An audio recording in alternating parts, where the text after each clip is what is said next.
வணக்கம். இன்னைக்கு நம்ம பார்க்க போகிறது டேரட் கார்ட்ஸ் பற்றி. அதில் ஃபஸ்ட்டு கார்டு பற்றி பார்க்கலாம். வித்தைக்காரன், மெஜிஷியன். இந்த கார்டு எதுக்கு கீழே வருதுன்னா புத கிரக ஆளுமைக்கு கீழே வருது. இந்த துருப்போடைய எண் என்னதுன்னா 1. இது தொடக்கம், ஆளுமை, அதிகாரம், தனித்துவம் ஆகியவற்றை இந்த கார்டு குறிக்கும். வித்தைக்காரன் எப்படி இருக்கான்னா வலது கையை வானத்தில் நோக்கியும் இடது கையை நிலத்தில் நோக்கியும் உள்ளது. இதன் அர்த்தம் என்னதுன்னா ஆகாய சக்தியும் பூமி சக்தியும் இணைக்கிற மாதிரி அர்த்தம்.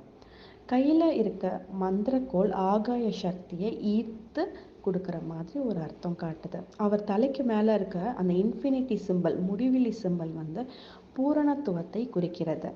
இடுப்பில் இருக்க வாளை கவ்வியபடி உள்ள பாம்பு பட்டை நித்தியத்துவ இணைப்பை குறிக்கிறது.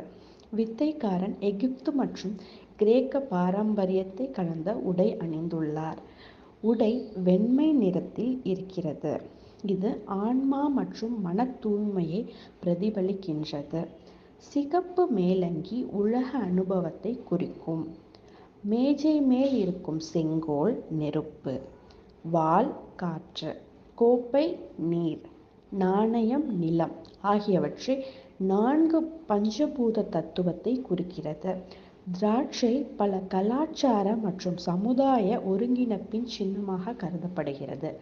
அல்லி மலர்கள் கள்ளம் கபடமற்ற மனதையும் ரோஜா ஆசையையும் குறிக்கிறது.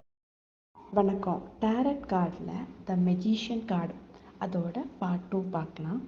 இதில் இந்த கார்டு நேராக வந்தால் என்ன பலன், தலைகீழாக வந்தால் என்ன பலன் அப்படின்ட்டு பார்க்கலாம். ஃபஸ்ட்டு நேராக இந்த கார்டு வந்தால் என்ன பலன்? ஒருவரின் சுய வளர்ச்சியை அறிய இந்த கார்டு யூஸ் ஆகும். இவர் தனக்கு தேவையான சூழ்நிலையை தானே உருவாக்கி கொள்கிற திறமை உடையவங்க. தெய்வீக உணர்வு இருக்கும். புதிய வாழ்க்கை தொடக்கம், புதிய தேர்வுகள் ஆகியவற்றை இவருக்கு சாதகமாக இருக்கும். அதில் சரியான பாதையில் செல்வதை இந்த கார்டு குறிக்கும். ஒரு செயலை வெற்றிகரமாக முடிப்பாங்க. பயணம் செய்வதில் இவங்களுக்கு நிறைய விருப்பம் இருக்கும். இவங்க தலைமை பொறுப்பு, ஆய்வு, ஆலோசனைகள் ஆகிய தொழில்கள் இவருக்கு சாதகமாக இருக்கும். இதே இந்த கார்டு தலைகீழ வந்தால் என்ன பலன்னு பார்க்கலாம். தன் ஆற்றலை தவறாக பயன்படுத்துவாங்க.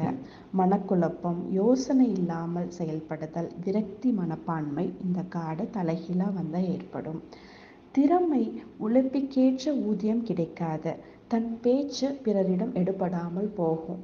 இந்த வித்தக்காரன் துருப்பு தலைகீழ வர பெற்றவங்க என்ன செய்யணும்னா கரெக்டாக என்னோட நோக்கம் தெளிவாக இருக்கிறதா, அதை கரெக்டாக ஒருத்தவங்கிட்ட விசாரித்து கரெக்டாக அவங்களோட வேலையை செய்ய ஆரம்பிக்கணும்.